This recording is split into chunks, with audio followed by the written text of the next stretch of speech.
நம்ம movie ரிவ்யூல red label படத்துடைய review தான் பார்க்க போகிறோம். எந்த படம் இப்போ ஓடிடியில் தமிழில் அவைலபிளாக இருக்குது, மறக்காம செக் அவுட் பண்ணி பாருங்க. இது ஒரு அதிரடி ஆக்ஷன் மூவியாக வெளிவந்திருக்கு. இப்போ இந்த படத்துடைய கதையை பார்த்துடலாம். கோயம்புத்தூர் சிட்டியில் ஒரு அழகான காலேஜ் இருக்குது. அந்த காலேஜ் எப்பவும் போல் நார்மலாக தான் போயிட்டுருக்கு.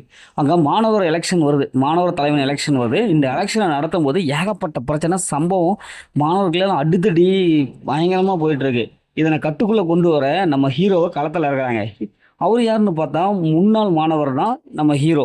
சரி, அவருடைய தலைமையில் எலெக்ஷன் நடந்ததுன்னா ஓரளவு கட்டுப்படும் அப்படின்னு சொல்லிட்டு அவர் வராரு காலேஜுக்குள்ள, அவர் எலெக்ஷன் நடத்துறாரு. அதையும் மீறி பயங்கரமான பிரச்சனை, அதில் ஒருத்தன் கொல்லப்படுறான். இந்த கொலைப்பழி நம்ம ஹீரோ மேலே விழுது. இப்போ இறுதியில் ஹீரோ அந்த கொலைப்பழியிலேருந்து எப்படி தப்பிக்கிறாரு, உண்மையிலேயே அந்த மாணவனை கொண்டது யார், இறுதியில் என்னாச்சு அப்படிங்கிறதான் இந்த படத்தோடைய கதை. இந்த படத்துடைய காஸ்டியூம் பார்த்தாவே அது நடிச்சிருக்கிற ஹீரோ தாங்க சூப்பரான ஒரு பர்ஃபார்மன்ஸ் கொடுத்துருக்காரு. அவருடைய அந்த பில்டப் சீன்ஸ் எல்லாம், அதோடைய ஆக்ஷன் சீக்வன்ஸ் எல்லாம் நல்லாவே வந்திருக்கு. செகண்ட் ஹாஃபில் கூட நல்லாவே இருக்குது. ட்விஸ்ட் பக்காவாக மெயின்டைன் பண்ணியிருக்காங்க. செகண்ட் ஹாஃப்லேருந்து படம் கிளைமேக்ஸ் நோக்கி போக போக நல்லாவே கொடுத்துருக்காங்க. கடைசி கிளைமேக்ஸ் நல்லாவே இருக்குது. படத்தை நடிச்ச எல்லாமே சூப்பராக பர்ஃபார்ம் பண்ணியிருக்காங்க. ஹீரோனுடைய கெமிஸ்ட்ரி நல்லா ஒர்க் அவுட் ஆயிருக்கு. படத்துடைய பிஜிஎம் நல்லா இருக்குது. அதேமாதிரி சினிமோட்டோகிராஃபிக் சூப்பரான ஒரு சிலப்டாக கொடுத்துருக்காங்க.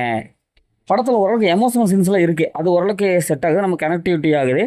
படத்தில் காமெடி ஓரளவுக்கு அப்படியே செட் ஆகிருக்கு. இந்த படத்துடைய மைனஸ்ன்னு பார்த்தாவே ஃபர்ஸ்ட் ஆஃப் தாங்க. ஏன்னா ஃபர்ஸ்ட் ஆஃப் அந்தளவுக்கு இல்லை, இன்னும் கொஞ்சம் சுவாரஸ்யமாக எடுத்துருக்கலாம். ஸ்க்ரீனில் அந்தளவுக்கு இல்லைங்க. கதை வந்து ரொம்ப பழைய கதை, பார்த்து பழக்கப்பட்ட கதை, அதே கதை தான்.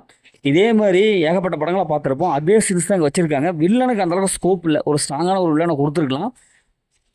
ஃபர்ஸ்ட் ஹாஃப்ல தான் இந்த படத்துடைய போர்னஸ் தெரியுது. ஏன்னா இப்படி தான் அப்படி சொல்லிட்டு நம்ம கெஸ் பண்ணுற அளவுக்கு தான் சீன்ஸ் எல்லாம் இருக்குது. அதை கொஞ்சம் மாற்றி அமைச்சிருக்கலாம்.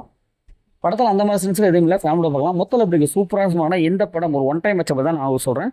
ஓகே, இதே மாதிரி அடுத்த ஒரு புதிய மூவி ரிவ்யூ சந்திப்போம்.